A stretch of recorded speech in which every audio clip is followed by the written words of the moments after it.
नमस्कार, आप देख रहे हैं जनता टीवी। मैं हूं आपके साथ अमन त्रिपाठी। बुलेटिन में रुक करेंगे कुछ अहम खबरों की और इसी बीच चर्चा का वक्त है। उत्तराखंड में बद्रीनाथ और मंगलोर विधानसभा सीटों पर उपचुनाव होने हैं।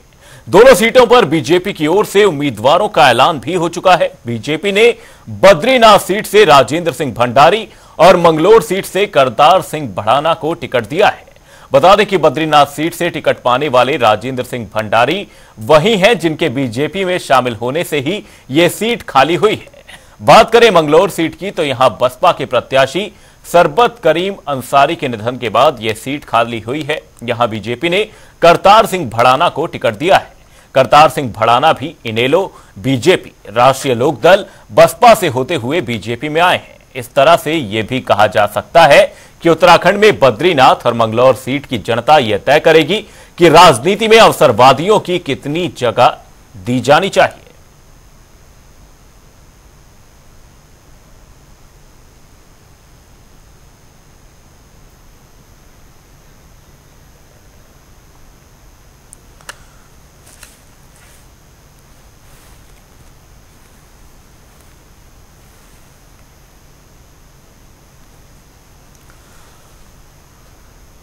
कांग्रेस और बीजेपी की एक कड़ी परीक्षा रहने वाली है। आपको बता दें, उत्तराखंड और बद्रीनाथ में मंगलौर विधानसभा सीटों पर उपचुनाव होने हैं। वहीं दोनों ही सीटों पर बीजेपी की ओर से उम्मीदवारों का ऐलान भी हो चुका है। बीजेपी ने बद्रीनाथ सीट से राजेंद्र सिंह भंडारी और मंगलौर सीट से करतार सिंह भड़ाना को टिकट दिया है। बता दें कि बद्रीनाथ सीट से टिकट पाने वाले राजेंद्र सिंह भंडारी वही हैं जिनके बीजेपी में शामिल होने से ही यह सीट खाली हुई है। बात करें मंगलोर सीट की तो यहां बसपा प्रत्याशी सरबत करीम अंसारी के निधन के बाद यह सीट खाली हुई है। यहां बीजेपी ने करतार सिंह भड़ाना को टिकट दिया है। करतार सिंह भड़ाना भी इनेलो, बीजेपी, राष्ट्रीय लोकदल, बसपा से होते हुए बीजेपी में आए हैं। इस तरह से यह भी कहा जा सकता है कि उत्तराखंड में बद्रीनाथ और मंगलोर सीट की जनता यह तय करेगी कि राजनीति में अवसरवादियों को कितनी जगह दी जानी चाहिए। यानी यहां पर अवसरवाद को लेकर तमाम सवाल उठते हुए नजर आ रहे हैं, क्योंकि राजेंद्र सिंह भंडारी ये वही नाम है जो कांग्रेस से विधायक चुनकर आए थे, लेकिन लोकसभा चुनावों के दौरान उन्होंने कांग्रेस से इस्तीफा देकर भारतीय जनता पार्टी ज्वाइन कर ली थी। वहीं बात करतार सिंह भड़ाना की करें तो वो भी अलग अलग पार्टियों से चुनकर आने के बाद अब भारतीय जनता पार्टी में शामिल हुए हैं। ऐसे में अवसरवाद को लेकर चर्चा तेज हो गई है। अवसरवाद को लेकर सवाल उठने शुरू हो गए हैं।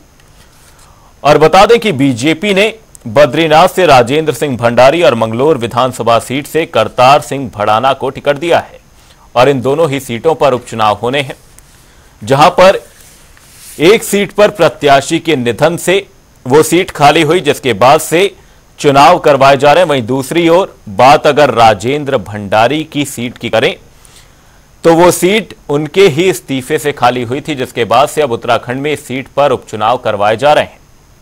वहीं हरियाणा में सांसद रह चुके करतार सिंह भड़ाना ने भी लोकसभा चुनाव के दौरान ही बीजेपी को ज्वाइन किया था।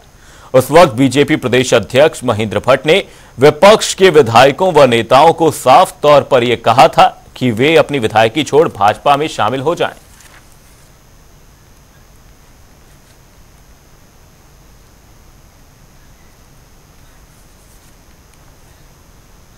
राजनीति में अवसरवाद की इस चर्चा के बीच हमारे साथ चर्चा करने के लिए कांग्रेस से जयेंद्र रमोला जी जुड़ गए हैं। जयेंद्र जी, बहुत बहुत स्वागत है आपका जनता टीवी पर। आपका बहुत बहुत स्वागत करना चाहूंगा। साथ ही अवसरवाद को लेकर यह जो सवाल उठता हुआ नजर आ रहा है कि भारतीय जनता पार्टी ने राजेंद्र भंडारी को चुनावी मैदान में उतारा, वहीं करतार सिंह भड़ाना भी इस बार चुनावी मैदान में है मंगलोर सीट से। किस तरीके से देखते हैं राजनीति में इस अवसरवाद को? देखिए, भाजपा जो इस समय भाजपा का जो डिसीजन रहा है, मैं पूरे प्रदेश के अंदर कहूंगा कि बड़ा दुर्भाग्य है कि भाजपा ने मुख्यमंत्री उनको बनाया जो चुनाव हारे हैं, प्रदेश अध्यक्ष भी उनको बनाया जो चुनाव हारे हैं विधानसभा का चुनाव, और बड़ा दुर्भाग्य है कि राज्यसभा भी उस व्यक्ति को भेजता है जो विधानसभा अपनी विधानसभा का चुनाव हार जाते हैं। और इसीलिए आज अवसरवाद इस प्रकार है कि भाजपा के पास अपने उत्तराखंड प्रदेश के अंदर मंगलौर सीट पर कोई अपना प्रत्याशी नहीं है। पिछली बार कितना बुरा हाल हुआ भाजपा का मंगलौर सीट पर, और बद्रीनाथ सीट पर भी अगर राजेंद्र भंडारी जी चुनाव जीते हैं तो कांग्रेस के टिकट पर चुनाव जीते हैं। जब भी चुनाव होता है वो संगठन का चुनाव होता है, व्यक्ति का चुनाव नहीं होता है। और इस बार भी कांग्रेस फिर पुनः उस सीट पर चुनाव जीतेगी। पिछली बार राजेंद्र सिंह भंडारी जी ने कांग्रेस के टिकट पर चुनाव लड़के भाजपा के प्रदेश अध्यक्ष, जिस समय प्रदेश अध्यक्ष है महेंद्र भट्ट जी, उनको चुनाव हराया था। और इस बार हमारे कांग्रेस के प्रत्याशी जो भी होंगे, मंगलौर से तो काजी जी लगभग हमारी पार्टी ने हमने लगभग तय किया हुआ है, और बद्रीनाथ से जो भी हमारे प्रत्याशी होंगे वो इनको हराने का भी काम करेंगे और हराएंगे इनको। और अवसरवाद की आपने बात की है, अवसरवाद वाकई में अपने आप में एक अवसर है कि अपने फायदे के लिए कभी भी कोई भी किसी भी दल में चले जाता है। अभी तक बद्रीनाथ सीट पर जो प्रत्याशी हैं भाजपा के, कल तक उनके खिलाफ वो चुनाव जिला पंचायत अध्यक्ष थे, अविश्वास प्रस्ताव लाकर हटाया गया। उसके बाद वो हाई कोर्ट से परमिशन लेके उनकी पत्नी दोबारा से जिला पंचायत की अध्यक्षा बनी, और फिर जब बनी तो उसके बाद फिर कुछ ऐसे मुझे लगता है अंदर खाने कुछ इस तरह के सौदे हुई या कुछ भी ऐसा कुछ हुआ कि वो दोबारा भाजपा उन्होंने ज्वाइन करी और उनको क्लीन चिट मिल गई। जो पूर्व में भी कहा जाता है कि भाजपा पहले भ्रष्टाचार का आरोप लगाती है, फिर अपनी पार्टी में लेती है और फिर उनको बाइज्जत बरी कर देती है, उनको क्लीन चिट दे देती है। कहीं ना कहीं ये अपने आप को बचाने के लिए या अपने आप को साफ दिखाने के लिए, या भाजपा अपनी पार्टी में जो भ्रष्टाचार के या तो झूठे आरोप लगाकर डराती है लोगों को ताकि वो हमारी पार्टी में आ जाए, ताकि हम उनको क्लीन चिट दे दें। तो ये कहीं ना कहीं एक बहुत बड़ा खेल जो भाजपा के द्वारा किया जा रहा है, ये अपने आप में आगे के भविष्य की राजनीति में के लिए अच्छा भी नहीं है, और जो आगे चुनाव परिणाम, उपचुनाव के परिणाम होंगे वो कांग्रेस के पक्ष में होने जा रहे हैं। बिल्कुल। इसी बीच बीजेपी से प्रवक्ता संजीव वर्मा जी हमारे साथ जुड़ गए हैं। संजीव जी, बहुत बहुत स्वागत है आपका जनता टीवी पर। साथ ही आपसे जानना चाहूंगा, अवसरवाद को लेकर ये जो आरोप लगते भारतीय जनता पार्टी पर नजर आ रहे हैं कि अवसरवादियों को यहां पर चुनावी मैदान में उतारा जा रहा है, किस तरीके से देखते हैं इन आरोपों को? देखिए, भारतीय जनता पार्टी ने 3 दिन पूर्व अपने बद्रीनाथ और मंगलौर विधानसभा के जो भी प्रत्याशी उनको डिक्लेयर कर दिया था। भारतीय जनता पार्टी पूरी तरह से चुनाव मैदान में उतर चुकी है। हमारा प्रत्येक कार्यकर्ता ग्राउंड जीरो पर लगातार काम कर रहा है, और जबकि कांग्रेस की आप स्थिति देखते हैं तो कांग्रेस आपसे सिर्फ टव्वल में मशगूल है। इनका अभी तक जो कैंडिडेट है, जो उम्मीदवार है, वो भी ये लोग तय नहीं कर पाए। और कैंडिडेट की तो आप बात छोड़ दीजिए, उम्मीदवार की बात छोड़ दीजिए, ये लोग अभी तक अपने उम्मीदवारों का पैनल तक भी बना नहीं पाए हैं। तो एक बड़ा दुर्भाग्य वाला विषय है कांग्रेस पार्टी के लिए। और क्योंकि इनका अंदरूनी मामला है, इस विषय पर हम बहुत ज्यादा टिप्पणी करना भी चाहते नहीं है, किंतु जिस तरह से 2024 का भी लोकसभा चुनाव संपन्न हुआ है, और 2024 के चुनाव में 5-0 का जो एक जनादेश उत्तराखंड की जनता ने दिया है, मैं सोचता हूँ इस बार भी 2-0 का जनादेश उत्तराखंड की जनता पुनः देने वाली है।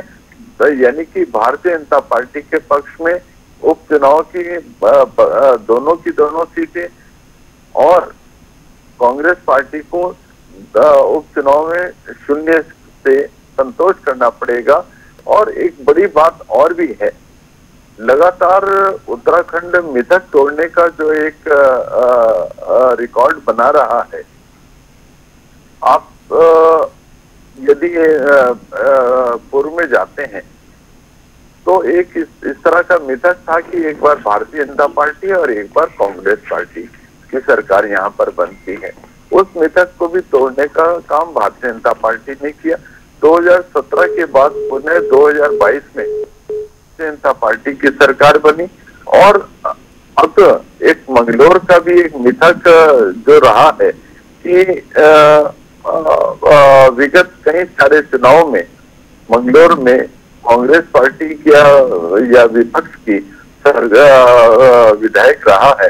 हम इस बार संजीव जी, आपसे माफी चाहूंगा, आपको बीच में रोक रहा हूं, लेकिन मेरा सवाल यहां पर अवसरवाद की राजनीति को लेकर है, क्योंकि दोनों ही उम्मीदवारों को देखा जाए जिन्हें भारतीय जनता पार्टी ने चुनावी मैदान में उतारा है, करतार सिंह भड़ाना जो अलग अलग पार्टियों से होते हुए बीजेपी में पहुंचे, वहीं बात अगर राजेंद्र भंडारी की करें तो वो भी यहां पर कांग्रेस से होकर फिर अब भारतीय जनता पार्टी में शामिल होते हुए नजर आए और लोकसभा चुनावों के दौरान ही वो शामिल हुए, जब महेंद्र भट्ट ने सभी को यह आह्वान किया कि वो अपनी पार्टी छोड़कर अगर भारतीय जनता पार्टी में शामिल होते हैं तो उन्हें चुनावी मैदान में विधानसभा में प्राथमिकता दी जाएगी। देखिए, राजेंद्र भंडारी जी, उन्होंने माननीय मुख्यमंत्री श्री पुष्कर सिंह धामी जी के जो जनहित में प्रदेश में कार्य चल रहे हैं, जो एक उनकी लोकप्रियता बढ़ी है और क्षेत्र के विकास को दृष्टिगत रखते हुए और माननीय प्रधानमंत्री श्रीमान नरेंद्र मोदी जी के जो विकास योजनाएं लगातार उनके क्षेत्र में भी चल रही हैं और पूरे उत्तराखंड भर में जो 2 लाख करोड़ की इंफ्रास्ट्रक्चर की योजना परियोजना लगातार गतिमान है और भारतीय जनता पार्टी की रीति नीतियों से प्रभावित होकर और कांग्रेस पार्टी में जो एक तरह से उनको उपेक्षित रखा गया था, उससे त्रस्त होकर उन्होंने कांग्रेस पार्टी से एक तरह से उनका मोह भंग हुआ और कांग्रेस पार्टी को अलविदा बोलने का उन्होंने काम किया और भारतीय जनता पार्टी में वो शामिल हुए। आज वो भारतीय जनता पार्टी के हमारे परिवार के सदस्य हैं और भारतीय जनता पार्टी के सदस्य हैं और क्षेत्र में उनकी जिस प्रकार से लोकप्रियता है, वो उसी आधार पर भारतीय जनता पार्टी ने उनको अपना उम्मीदवार बनाया और मैं सोचता हूँ हमारा प्रत्येक कार्यकर्ता उनको जी जान से विजयी बनाने में और एक प्रचंड बहुमत के साथ उनको जिताने में लगातार लग गया है और प्रचंड बहुमत के साथ हम बद्रीनाथ की सीट पर भी विजय हासिल करेंगे और मंगलौर की सीट पर भी हम बहुत भारी जीत हासिल करेंगे। आप भडाना जी की बात कर रहे हैं तो 3 बार के विधायक हैं, पूर्व में मंत्री रह चुके हैं और मैं सोचता हूँ भारतीय जनता पार्टी मंगलौर में और बद्रीनाथ में दोनों जगह अपनी विजय पताका बहुत प्रचंड बहुमत से लहराने जा रही है और कांग्रेस चाहे जितना भी झूठ है, भ्रम का प्रपंच फैलाए, उसको विजय की तो आप बात ही छोड़ दीजिए। जनता जिस प्रकार से उनको लगातार नकार चुकी है, अभी आप लोकसभा चुनाव में देखें तो उनके पास बोलने के लिए कोई मुद्दा नहीं था। लगातार झूठ भय भ्रम का जो एक वातावरण उन्होंने देश भर में इख्तियार किया और जनता ने उनको पूरी तरह से 99 पर सिमटने का काम किया। तो मैं सोचता हूँ कांग्रेस को पहले आत्म अवलोकन करना चाहिए और जो उनके पार्टी के अंदर एक गुटबाजी और अंतर्द्वंद है, सबसे पहले उससे उनको पार पाना चाहिए, उसके बाद कुछ सोचना चाहिए। जयेंद्र जी, आरोप यहां पर लगाते हुए नजर आ रहे हैं संजीव जी की भीतर खाने कलह है, अंदरूनी कलह देखी जा रही है और साथ ही अभी प्रत्याशियों का ऐलान ना होने पर भी संजीव वर्मा जी हमलावर नजर आए। आपका रिएक्शन चाहूंगा। मैं एक एक करके बात करता हूं। इन्होंने कहा कि भाजपा की बहुत सुंदर कार्य को देखते हुए, रणनीति को देखते हुए, कांग्रेस के में उपेक्षा को देखते हुए हमारे राजेंद्र भंडारी जी बीजेपी को ज्वाइन किए। एक रात पहले, 24 घंटे भी नहीं, मुझे लगता है कि 15-16 घंटे पहले राजेंद्र भंडारी जी का बयान आता है कि मैं कभी जीवन में भी मर भी जाऊंगा तो बीजेपी में नहीं जाऊंगा और उन्हीं कपड़ों में अनिल बलूनी जी का हेलीकॉप्टर आता है, उनको दिल्ली जाके ज्वाइन कराता है। तो आप इसमें एक बहुत गंभीर विषय, सोचनीय विषय। और मैं इनसे ये भी पूछना चाहूंगा, जो आरोप उनकी पत्नी पर इनके भाजपा के कार्यकर्ताओं ने लगाए थे, अविश्वास प्रस्ताव करके इनकी सरकार ने उनको, इनकी पत्नी को जिला पंचायत अध्यक्ष के पद से हटाया था, क्या उसमें उनको क्लीन चिट दे दी गई है? क्या अब वो भाजपा रूपी वॉशिंग मशीन में धुलने के बाद क्लीन हो, बिल्कुल साफ सुथरे हो गए हैं? दूसरी बात, इन्होंने कहा कि दोनों चुनाव को चुनाव जीतेंगे, इन्होंने टिकट पहले घोषित कर दिए। तो मुंगेरी लाल के हसीन सपने वाली बात है।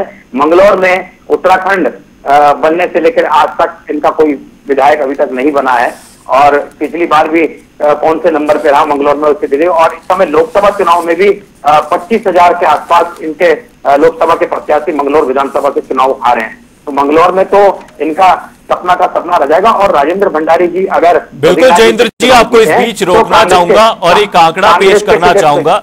जयेंद्र जी, आपको रोककर एक आंकड़ा पेश करना चाहूंगा। मंगलौर विधानसभा सीट को लेकर एक आंकड़ा सामने है। जैसा आपने बताया कि भारतीय जनता पार्टी की क्या कुछ स्थिति है वो आपके सामने रखना चाहूंगा। आपको बता दें यहां पर बसपा प्रत्याशी के बाद कांग्रेस को ही सबसे ज्यादा वोट मिलते हुए नजर आए थे। जहां पर बसपा को 32,567 वोट मिले थे, वहीं कांग्रेस के प्रत्याशी को 31,816 वोट मिलते हुए नजर आए थे। वहीं बात भारतीय जनता पार्टी की करूं तो 13,000 वोट कम थे कांग्रेस प्रत्याशी के मुकाबले में। तो संजीव वर्मा जी, ये यहां पर पॉइंट बिल्कुल सही रेज किया जयेंद्र अमोला जी ने कि मंगलौर सीट पर भारतीय जनता पार्टी की स्थिति उतनी मजबूत नहीं है। जयेंद्र जी अपनी बात कंप्लीट करिए। जी मैं आता हूं। और ये अपनी पूरे कहते हैं कि कांग्रेस को 99 पे सिमट के रखे। देखिए कांग्रेस ने बोनस लिया है, फिर भी जहां ये 400 पार का नारा देते थे वहां 240 में सिमट के रह गए। जहां जिस चेहरे पर ये चुनाव लड़ रहे थे, पूरे देश के अंदर जिस चेहरे पर चुनाव लड़ रहे थे नरेंद्र मोदी जी के, वो 4 राउंड पे लगातार पीछे हो जाते हैं प्रामाणिक से। जो चुनाव वो 2019 में लगभग 5 लाख से जीतते हैं, लाखों से जीतते हैं, वो यहाँ केवल 1.5 लाख में सिमट जाते हैं। तो कहीं ना कहीं इनका ऑरा धीरे धीरे कम होने की स्थिति में होगी। मोदी जी का ऑरा कदा, और जो बात करते थे कि हमने मंदिर बनाया है, राम जी को हम लाए हैं, तो जो व्यक्ति अपने आप को भगवान से बड़ा कहने लगे, जो व्यक्ति भगवान को लाने की बात कहने लगे, उसको पूरे अवध ने आईना दिखाने का काम किया है, उनके प्रत्याशियों को हराने का काम किया है। तो कहीं ना कहीं अगर ये आपको ये कहेंगे कि हम तो कम से तब बढ़ के आए हैं, आप तो घटे हैं 303 से 240 पे आ गए, तो माइनस मार्किंग तो आपकी हुई है, माइनस मार्किंग हमारी को प्लस मार्किंग हुई है, तो हम तो बढ़े ही हैं। और बद्रीनाथ सीट कांग्रेस की सीट थी, कांग्रेस के प्रत्याशी भागे हैं आपकी पार्टी में। बीजेपी का प्रत्याशी कांग्रेस में नहीं आया कि जो जीता हुआ था, बीजेपी का प्रत्याशी हारा था और उनको प्रदेश अध्यक्ष बनाया गया। और उसके बाद हमारे कैंडिडेट को आपने क्या डराया, क्या धमकाया, क्या समझाया, ये तो वो जाने और आपके लोग जाने। आज उनको क्लीन चिट आप देते हैं तो ये अपने आप में मुझे लगता है, जैसे प्रफुल्ल पटेल जी को जो ईडी ने संपत्ति जब्त की थी उनको इन्होंने क्लीन चिट दे दी है। अजीत पवार जी को कहते थे कि सबसे बड़े घोटालेबाज हैं, आज उनकी पार्टी में सबसे ईमानदार आदमी है। तो यहाँ भाजपा के अंदर तो यही चलता रहा। और आप देखिएगा जब रिजल्ट निकलेगा तो दूध का दूध, पानी का पानी हो जाएगा। और जो ये मुंगेरी लाल के सपने देख रहे हैं, इनका जब सपना टूटेगा तो ये अपने आप फिर इसी डिबेट में आएंगे जिस दिन रिजल्ट निकलेगा। तो दोनों विधानसभाओं में इनको आईना दिखाने का काम किया जाएगा, वहां की जनता इनको आईना दिखाने का काम करेगी। बिल्कुल संजीव जी। और साथ ही संजीव जी, मेरा सवाल आपसे यह है कि महेंद्र भट्ट जो कि प्रदेश अध्यक्ष हैं, वो किस तरह से वो वोट मांगते हुए नजर आएंगे यहाँ पर राजेंद्र भंडारी के लिए। अमन जी एक बात और छूट गई, एक बात और अमन जी। और जैसे ही जिस दिन राजेंद्र भंडारी जी को ज्वाइन किया गया तो जो इनके मंडल अध्यक्ष थे वहां के, उन लोगों ने सबसे पहले विरोध किया और अपना इस्तीफा पेश करने का काम किया। और भाजपा के लिए हमारी कांग्रेस के अंतर कले की बात करते हैं। आज राजेंद्र भंडारी जी को हराने के लिए भाजपा के लोग ही, जो भाजपा के इनके मंडल के पदाधिकारी हैं, उसके पदाधिकारी, वो हराने के लिए सबसे आगे अंदर खाने से नजर आएंगे। और देखिए कांग्रेस के प्रत्याशी को मदद करेंगे अंदर खाने। बिल्कुल संजीव जी, यहां पर मेरा सवाल यह है कि बीजेपी के प्रदेश अध्यक्ष महेंद्र भट्ट के लिए भी अग्नि परीक्षा जैसा होने वाला, क्योंकि बद्रीनाथ से बीती बार चुनाव लड़ते हुए नजर आए थे और राजेंद्र भंडारी से ही उन्हें हार मिली थी। तो किस तरह से वो राजेंद्र भंडारी के लिए ही वोट मांगते हुए नजर आएंगे? और साथ ही आपसे यह जानना चाहूंगा कि केंद्रीय चुनाव समिति को आपके प्रवक्ताओं की ओर से यह कहा गया कि 8 नाम, मैं आपको बता दूं, 8 नाम मंगलौर से भेजे गए थे और बद्रीनाथ से 4 नाम भेजे गए थे। लेकिन यहां पर 2 नाम तो ये पहले से ही फाइनल थे। तो ये नाम भेजने की एक जो फॉर्मेलिटी है वो केंद्रीय चुनाव समिति के लिए क्यों की गई कि आपने बस फॉर्मेलिटी के लिए नाम भेजे थे, क्योंकि नाम तो पहले से ही फाइनल थे? महेंद्र भट्ट ने पहले ही कह दिया था कि अगर आप अपनी पार्टी को छोड़कर आते हैं तो यहां पर विधानसभा चुनावों में आपको प्राथमिकता दी जाएगी। आपसे आपका रिएक्शन चाहूंगा संजीव वर्मा जी। देखिए, सबसे पहली बात तो यह है, कांग्रेस पार्टी आज तक, जबकि ये नॉमिनेशन का समय भी बहुत अधिक निकट है, कांग्रेस पार्टी अभी अपना इनको क्या भाई है, हमारा कैंडिडेट लड़ेगा, हम खाली वोट जोड़ रहे थे, हम आज करें, 17 तारीख को करें, 18 को, इनको क्या दिक्कत है उसमें? जयेंद्र जी ने संजीव जी को अपनी बात पूरी करने दीजिए। जयेंद्र जी इनके सामने आएगा, बिल्कुल आएगा हमारा कैंडिडेट। बिल्कुल संजीव जी अपनी बात पूरी करिए। आप पीछे मत बोलिएगा, पीछे बोलेंगे मैं बिल्कुल अपना वक्तव्य नहीं रखूंगा। जी संजीव जी अपनी बात रखिए। जी, नॉमिनेशन का समय बिल्कुल निकट आ गया है और कांग्रेस पार्टी अभी तक अपना उम्मीदवार भी तय नहीं कर पाई है। उम्मीदवार तय करने की बात छोड़िए, ये लोग अभी तक अपना पैनल भी बना नहीं पाए हैं। ये पिछड़ीपन कांग्रेस पार्टी के अंदर आज नई बात नहीं है। अभी लोकसभा का जब चुनाव हुआ था, लोकसभा के चुनाव में भी इनके 2 टिकट बिल्कुल एन जैसे नॉमिनेशन था, नॉमिनेशन से 1-2 दिन पहले ये लोग अपना उम्मीदवार फाइनल इन लोगों ने किया, क्योंकि और जिस तरह से इनके करण मारा ने अभी चुनाव संपन्न होने के बाद अपने तमाम बड़े नेताओं के ऊपर एक बड़ा आक्षेप लगाया कि चुनाव चल रहे थे और बड़े नेता सब अपने घरों में आराम से चैन की बंसी बजाकर सो रहे थे, किसी ने भी कांग्रेस पार्टी को जिताने के लिए या कांग्रेस पार्टी के लिए बिल्कुल काम नहीं किया, और ये शिकायत लेकर वो अपने कांग्रेस के मुख्यालय हाईकमान तक पहुंचे। तो ये कांग्रेस की जो स्थिति उत्तराखंड में है उसको दर्शाने के लिए मैं संजीव जी आपको बीच में रोकना चाहूंगा, वक्त हमारे पास कम है। क्विक रिएक्शन चाहूंगा, मंगलौर और साथ ही बद्रीनाथ सीट पर किस तरीके से भारतीय जनता पार्टी का प्रदर्शन देखते हुए नजर आ रहे हैं भविष्य में, क्योंकि यहां पर चुनाव ज्यादा दूर है नहीं और जल्द ही क्या कहते नॉमिनेशन की डेट भी पास है, तो आपका क्विक रिएक्शन चाहूंगा। साथ ही जयेंद्र जी आपका भी क्विक रिएक्शन चाहूंगा और अवसरवाद को लेकर आप क्या कुछ सोचते हैं? देखिए भारतीय जनता पार्टी विकास के मुद्दे पर हमेशा चुनाव मैदान में जाती है, और बद्रीनाथ विधानसभा में मंगलौर विधानसभा भी विकास चाहती है, और विकास के मुद्दे पर मंगलौर विधानसभा भी और बद्रीनाथ विधानसभा भी वहां के लोग भारतीय जनता पार्टी के पक्ष में मतदान करेंगे। माननीय मुख्यमंत्री श्रीमान पुष्कर सिंह धामी जी के जो महत्वपूर्ण जो योजनाएं परियोजनाएं इस समय चल रही हैं उसके पक्ष में और भारतीय जनता पार्टी के कामों पर एक सहमति की मोहर लगाने के उद्देश्य से भारतीय जनता पार्टी के पक्ष में मतदान करेंगे। जनता नहीं चाहती नेगेटिविटी, जनता नहीं चाहती नकारात्मक राजनीति, और कांग्रेस के पास कोई विजन नहीं है, ये लोग मुद्दा विहीन है। और कांग्रेस पहले भी देश के सामने जो झूठ परोसने का इन्होंने काम किया, चाहे संविधान की बात हो, चाहे लोकतंत्र की बात हो, चाहे 1 लाख। बिल्कुल संजीव जी आपको रोकना चाहूंगा। जयेंद्र जी आपका भी क्विक रिएक्शन चाहूंगा कि चुनावों में क्या कुछ रिजल्ट नजर आएगा और साथ ही क्या कुछ यहाँ पर समीकरण बनते हुए नजर आएंगे। संजीव जी वक्त कम है, जयेंद्र जी का भी रिएक्शन लेना चाहूंगा। अमन जी मंगलौर में तो भाजपा की स्थिति आप देख लीजिएगा बहुत दयनीय होने वाली है। तो मैं बद्रीनाथ जी को कहूंगा मंगलौर में तो हमारे प्रत्याशी बड़े माध्यम से चुनाव जीतेंगे और इनका कैंडिडेट बहुत बुरी तरह से हारेगा। पहले तो बाहरी कैंडिडेट है, उसके बाद दूसरे बाहरी कैंडिडेट है। अभी सुन नहीं रहे हैं पहले। संजीव जी जयेंद्र जी का भी रिएक्शन ले लेते क्योंकि टाइम बहुत कम है हमारे पास इस चर्चा के लिए। जयेंद्र जी अपनी बात पूरी करें।